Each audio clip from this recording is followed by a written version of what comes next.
Start करते हुए मूल कॉन्सेप्ट में एटॉमिक मास हेडिंग लिखिएगा आप लोग, atomic mass.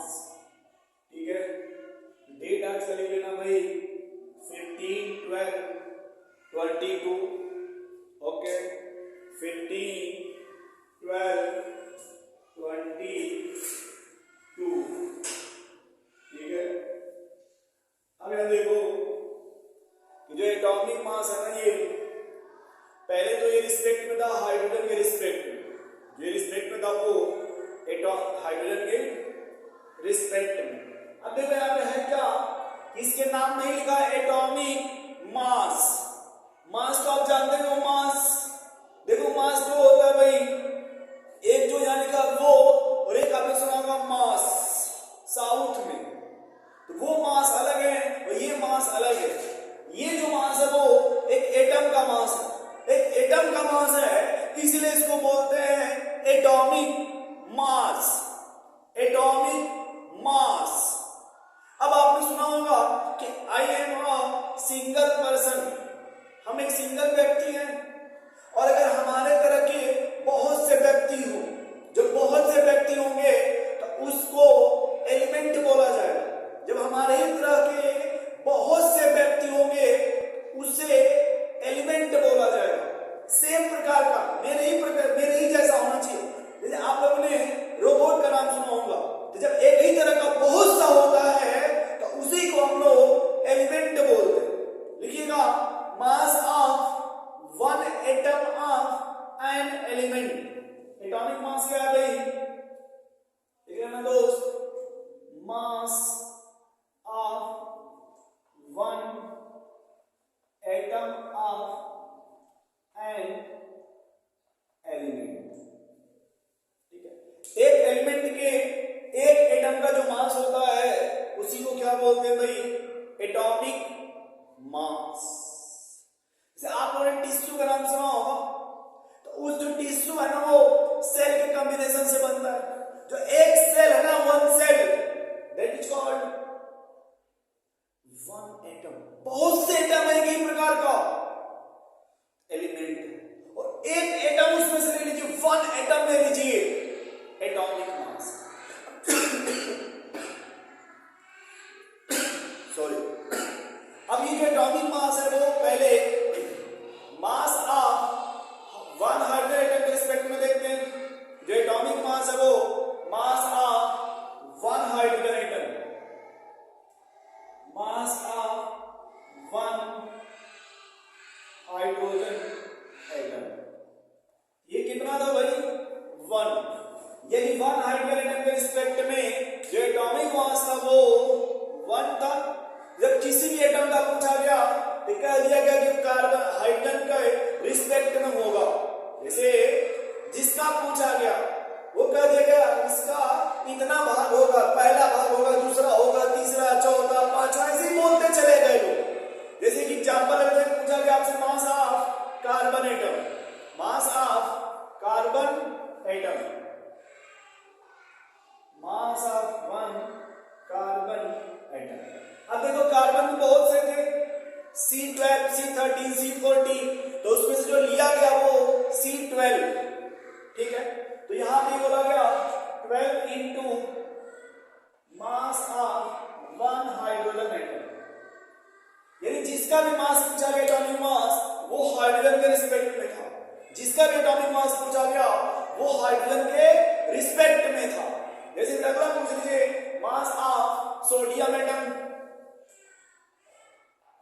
Mass of one sodium atom हो गया भाई सोडियम का 23 into mass of one hydrogen atom. ये ओल्ड वर्जन था, जो पहले लोगों ने सोचा था, जैसे बोला था वो इसी रिस्पेक्ट में था। ठीक है, लेकिन बाद में जब थोड़ी अच्छी वैल्यू आ गई, एटॉमिक मास की न्यू डिफिनेशंस आ गए, नया वर्जन आ गया, तो उस नए वर्जन में देखिए क्या हुआ, उसका नाम दे दिया गया स्टैंडर्ड वैल्यू। Standard value. अब जो स्टैंडर्ड वैल्यू थी वो कार्बन पे बेस्ड है। वो भी कार्बन, कौन सा कार्बन, तो C12। कार्बन कौन सा भाई, C12। देखो ये C12 का मतलब ये नहीं कि 12 कार्बन, नहीं नहीं, ये मत सोच लेना कि किसी की पावर होता है, जैसे कहीं लिख दिया जाता है कि 5 के पावर 2 मतलब 5 into 5, नहीं भाई ऐसे नहीं है ये। इसका मतलब है कि जो एटॉमिक मास है कार्बन का वो 12 है, C12 या C12। अब इसके रिस्पेक्ट में देखिए क्या बोला गया, जो एटॉमिक मास था यहां पे जो था वो ये बना भाई मास ऑफ 1 कार्बन एटम into 1/12। ये डिफिनेशन आ गई। नई डिफिनेशन जो आ गई वो कार्बन के रिस्पेक्ट में आ गई कि mass of,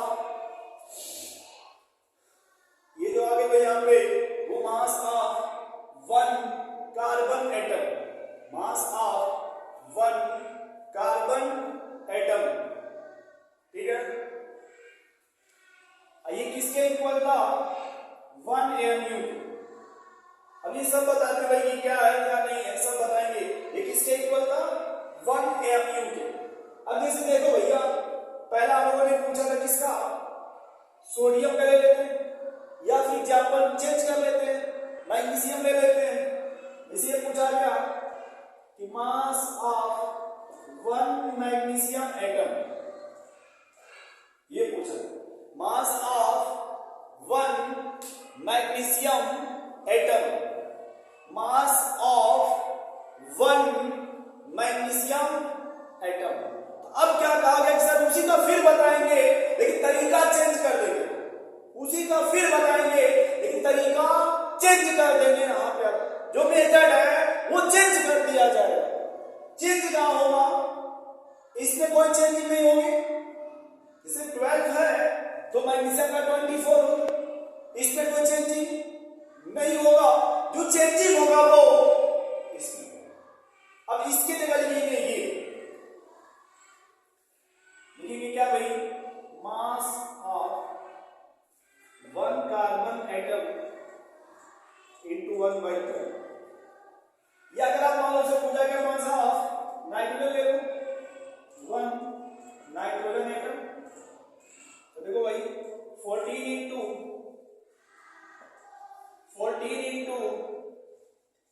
mass of 1 nitrogen atom, sorry mass of 1 carbon रहेगा, क्योंकि कार्बन में रिस्पेक्ट है ना। या फिर किसी और का ले लो, आप ऑक्सीजन का ले लो, कोई दिक्कत नहीं, फ्लोरीन का ले लो भाई, कार्बन का ले लो, बोरान का ले लो, बेरिलियम का ले लो, उससे कोई दिक्कत नहीं। फ्लोरीन का ले लेते, मास ऑफ 1 फ्लोरीन एटम, तो देखो क्या हो जाएगा 19 into mass of 1 carbon atom into 1/12, ठीक है। अब ये देखो, ये जो मास ऑफ कार्बन एटम और 12 है ये 1 AMU के इक्वल होता है, 1 AMU। मेरे भाई बड़े ध्यान सुनना, ये AMU है, अलीगढ़ मुस्लिम यूनिवर्सिटी नहीं है, अलीगढ़ मुस्लिम यूनिवर्सिटी नहीं है। एटॉमिक मास यूनिट, ये जो AMU है एटॉमिक मास यूनिट, या उसी को बोलते हैं भैया यूनिफाइड मास, उसी को बोलते हैं दोस्त यूनिफाइड मास, उसी को क्या बोलते हैं भाई, यूनिफाइड मास। तो अब थोड़ा सा मैं ऊपर रफ कर देता क्योंकि हमारा बोर्ड जो थोड़ा छोटा है मेरे भाई, ठीक है। तो अब देखो अगर यहाँ जो वैल्यू आएंगे, अगर मैग्नीशियम की बात करते हैं तो हो जाएगा 24 AMU। अगर बात करते हैं भाई नाइट्रोजन का तो हो जाएगा 40 AMU। या फिर बात करते हैं फ्लोरीन का तो हो जाएगा 90 AMU। ये कार्बन के रिस्पेक्ट में आ गया। और जो एटॉमिक मास होता है याद रखना वो 1 एटम का मास होता है, जो एटॉमिक मास होता है वो 1 एटम का मास होता है, ठीक है। तो जो एटॉमिक मास वही बात हो जाएगी भाई, मास ऑफ 1 एटम ऑफ एलिमेंट। अब यहां थोड़ा देखो प्रॉब्लम ये होती है कि कभी कभी ये पूछा जाता है 1 AMU में, ठीक है, और ग्राम में क्या रिलेशन होता है वो भी बताएंगे हम आपको। लेकिन अमरत करने से पहले किसी का भी अगर मास पूछा जाए उसमें AMU लगा, जैसे हमने सोडियम का पूछा, कहोगे सर 23 AMU, कैल्शियम है 40 AMU। ले लो, मान लो मैग्नीशियम अवेलेबल लिख लेते नहीं, Mn मैंगनीज कर लो या आयरन कर लो, जो भी आपको परिवर्तन करता वो अपना लिख सकते हो। ठीक है, तो हम लोग आगे चलते हैं, थोड़ा सा इस डिफिनेशंस को यहां लिख लेते हैं, नहीं तो फिर हमें आगे नहीं समझ में आएगा। ठीक है, ये 15 12 22 है। हमने डिफिनेशन क्या लिखा है एटॉमिक मास का? Mass of one atom of an element. ठीक है, एटॉमिक मास क्या है भाई? Mass of one atom of element. ठीक है, बराबर ये क्या है भाई? यही लिख लेते हैं, mass of one carbon atom into one by. ये बात एक ही है। ठीक है, अब यहां पर थोड़े से हम समझते हैं रिलेटिव एटॉमिक मास क्या होता है, व्हाट इज द। अच्छा एक बार रुको, यहां मैं आपको क्लियर कर देता हूं थोड़ा सा यार, कि अगर अभी हमने कहा, आपको बताया कार्बन का, किसका? मान लो कार्बन का, हमने कहा 12 into mass of one carbon atom into 1/12। ये तो बोला ना हमने जस्ट अभी, और हमने कहा कि जो ये वाला वैल्यू है ये होता है 1 AMU के इक्वल। तो हम अगर लिखना चाहे कार्बन हो जाएगा 12 AMU हो जाएगा ना भैया ये। अब थोड़े से हम इसी को थोड़ा डीपली में एक्सप्लेन कर देते हैं ताकि फिर हमें टेंशन आगे नहीं होगा। हम यहां ये बताना चाहते हैं, ये जो लिखा है mass of one carbon atom, तो कार्बन के जो वन एटम है, वन एटम का जो मास होता है ना, वन एटम, ये mass of one carbon atom. तो ये मास स्पेक्ट्रोमीटर से देखा गया with the help of mass spectrometer, यह था 1.99 इंटू 10 के पावर -23 ग्राम इंटू 1/12। ये वैल्यू आती है कि 1.99 इंटू 10 पावर -23 ग्राम इंटू 1/12। अब आप देखो, अगर आप थोड़े बहुत समझदार होंगे, अगर मान लो 12 है, कुछ समय के लिए मान लो 18, अगर इसको ये 12 होगा 18 होगा तो 1.6 आएगा, और 18 से ज्यादा है तो 1.6 से थोड़ा सा ज्यादा हो जाएगा, तो इसी को बोलते हैं 1.67 इंटू 10 की पावर -24 ग्राम। और ये किसके इक्वल होगा भाई? 1 AMU के। क्यों 1 AMU? क्योंकि 1 एटम का मास है, 1 एटम का मास है। ये 1 AMU का रिलेशन हो गया कि 1 AMU का मतलब हो गया 1.67 इंटू 10 की पावर -24 ग्राम। अब यहां से अगर इसके रिस्पेक्ट में जो कार्बन के हो जाएगा 12 इंटू, अब इतने जगह रख देंगे 1 AMU, हो जाएगा 12 AMU, 12 AMU। ठीक है, क्योंकि कार्बन के एक एटम का जो मास है ना, वो मास स्पेक्ट्रोमीटर से फाइंड आउट किया गया 1 एटम। तो इतना नोट कर लीजिए, फिर आगे चलते हैं। इसमें अगला हमारा हो जाएगा भाई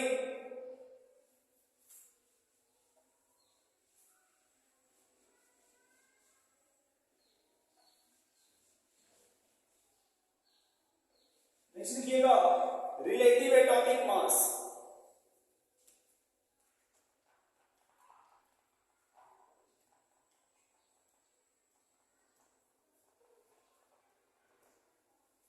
रिलेटिव एटॉमिक मास। ठीक है, तो देखो जो रिलेटिव एटॉमिक मास होता है ना, जैसे नहीं हम लोग कहते हैं अपने हिसाब से रिलेशन, जो रिलेशन होता है वो किसी न किसी के रिस्पेक्ट में होता है। जैसे वो हमारा रिलेटिव है, यानी वो कोई से रिश्ता होगा, तो जब भी रिलेशन की बात की जाएगी, ये मान कर चलो कम से कम 2 लोग नहीं कहते हमारे भैया वहां पे, हमारे चाचा वहां पे, हमारे दादाजी वहां पे थे, हमारे पापा जी वहां रहते थे, हमारी मम्मी वहां रहते थे, हमारे भैया वहां रहते थे। एक रिलेशन हो गया ना भाई। तो यह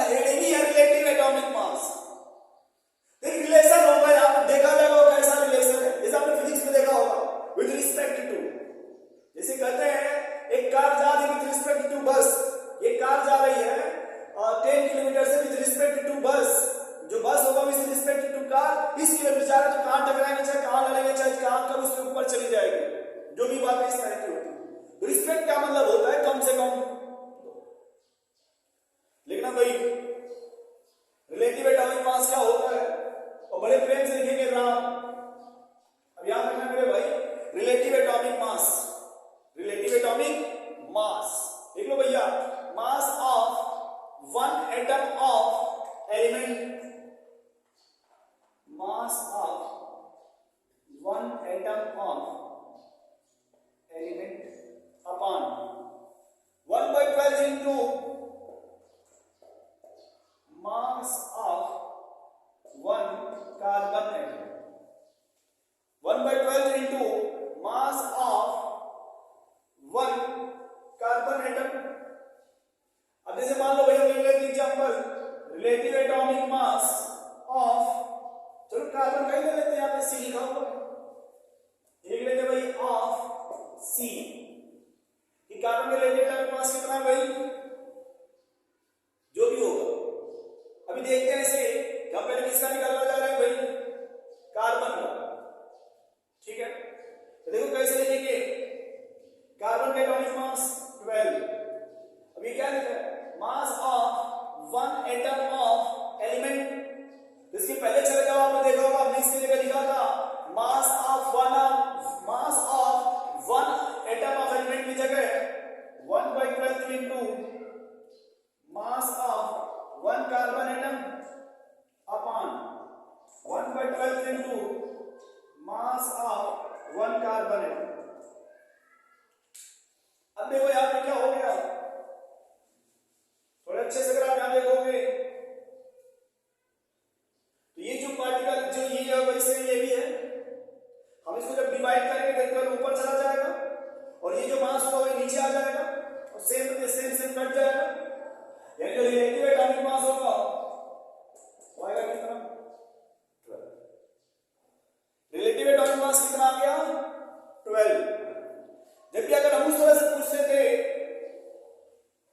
मान लो यहाँ सोडियम ले लेते, ये नाइट्रोजन ले लेते, क्या ले लेते भाई, नाइट्रोजन का, देखो उसका बता दें,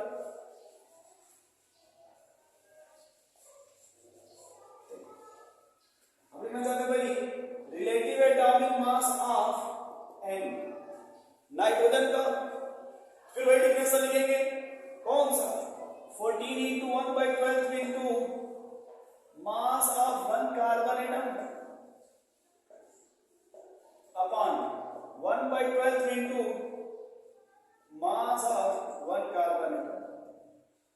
क्योंकि रिलेटिव है ना, जो रिलेटिव होता है वो कार्बन के रिस्पेक्ट में होता है, इसलिए हम लोग यहाँ पे कार्बन से डिवाइड करते हैं। अब देखिए जो आएगा वो सेम यही फिर प्रोसेस कर जाएगा, जो रिलेटिव एटॉमिक मास आएगा वो 14 आएगा, कोई यूनिट नहीं होगा। जब यूनिट नहीं होगा तो उसी को बोलते हैं रिलेटिव एटॉमिक मास, जब यूनिट होगा तो एटॉमिक मास, जब यूनिट होगा तो एटॉमिक मास, जब यूनिट नहीं होगा तो रिलेटिव एटॉमिक मास। जैसे कि एग्जांपल दे रहे हैं यहाँ पे, अगर सोडियम ले लिया जाए और हमने लिख दिया सोडियम का 40 AMU, सॉरी सोडियम का 23 और यहाँ लिख दिया 23, तो अब आप समझ गए होंगे जब AMU लगा देंगे तो एटॉमिक मास हो जाएगा, ये हो जाएगा atomic mass of one sodium atom, ये हो जाएगा relative atomic mass of one sodium atom. देखिए ये डिफरेंस है, ये रिलेटिव हो जाएगा, वो एटॉमिक मास हो जाएगा, ये हो जाएगा atomic mass of one sodium atom, और जब ये U हटा दोगे, यहां से हटा दोगे वहां से, तो रिलेटिव एटॉमिक मास हो जाएगा, वो क्या हो जाएगा भाई, रिलेटिव एटॉमिक मास, वो क्या हो जाएगा आपका रिलेटिव एटॉमिक मास। अब यही कर लेते मास स्पेक्ट्रोमीटर, जिसे हमने फाइंड किया गया मास स्पेक्ट्रोमीटर से कि mass of one carbon atom कितना होता है, मास स्पेक्ट्रोमीटर से ये पता गया कि मास ऑफ ये भाई mass of one carbon atom 1.99 into 10 के पावर माइनस 23 ग्राम, 1.99 into 10 के पावर माइनस 23 ग्राम, ठीक है। अब देखो यहाँ पे अगर हम लिखना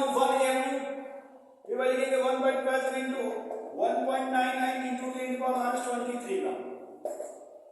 या देखो हमने इसके पहले क्या लिखा था, 1 mu बराबर 1/12 into mass of 1 carbon C12 atom. ठीक, अब देखना बड़े ध्यान से, इसमें 3-4 सवाल मिलेंगे आपको।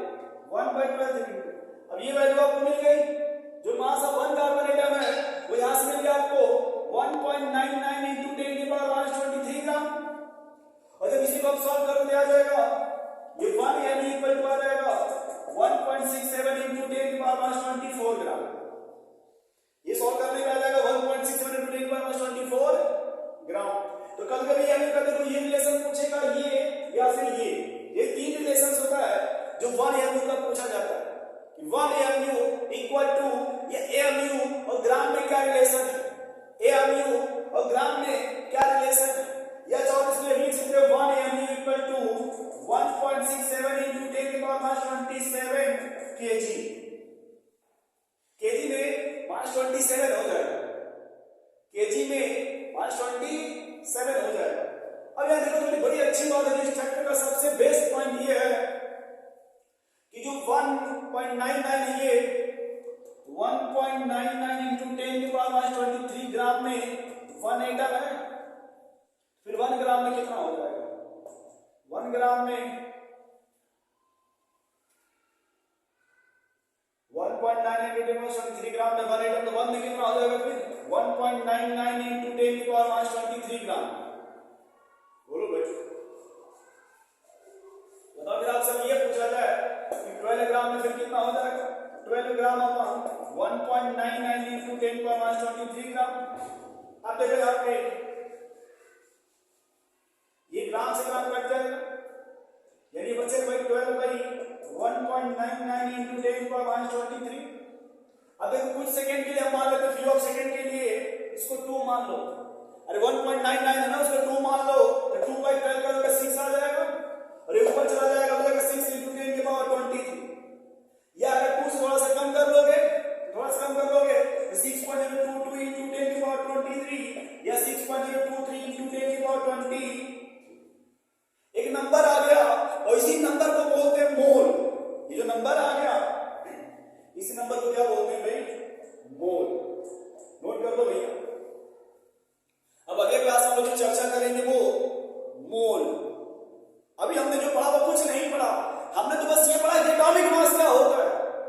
एटॉमिक मास क्या होता है, 1 एटम का जो मास होता है वो एटॉमिक मास होता है, mass of 1 atom of element. अब यार with respect to hydrogen, with respect to carbon, hydrogen respect में ओल्ड वर्जन, कार्बन रिस्पेक्ट में लेटेस्ट वर्जन। अब क्या कहा गया इसमें कि जो mass of 1 atom of element equal to mass of 1 atom of carbon into 1/12 into जो एटम होगा उसका मास।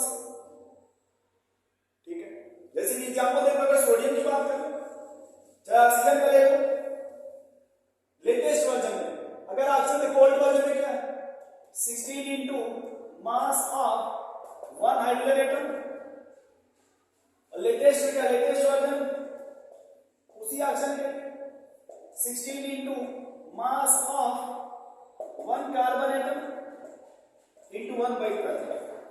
देखो ये आपका लेटेस्ट वर्जन, ये आपका ओल्ड वर्जन। ये तो पढ़ा हम लोगों ने ना भाई। और ये हमने देखा मास स्पेक्ट्रोमीटर से वैल्यू कितनी आती है, ये वैल्यू अभी आई थी आपके यहाँ पे दिया हुआ। ठीक है, चलिए बहुत बहुत धन्यवाद आप लोगों को। प्लीज लाइक एंड शेयर अपने दोस्तों को भेजिए अधिक संख्या में। धन्यवाद आप लोगों को।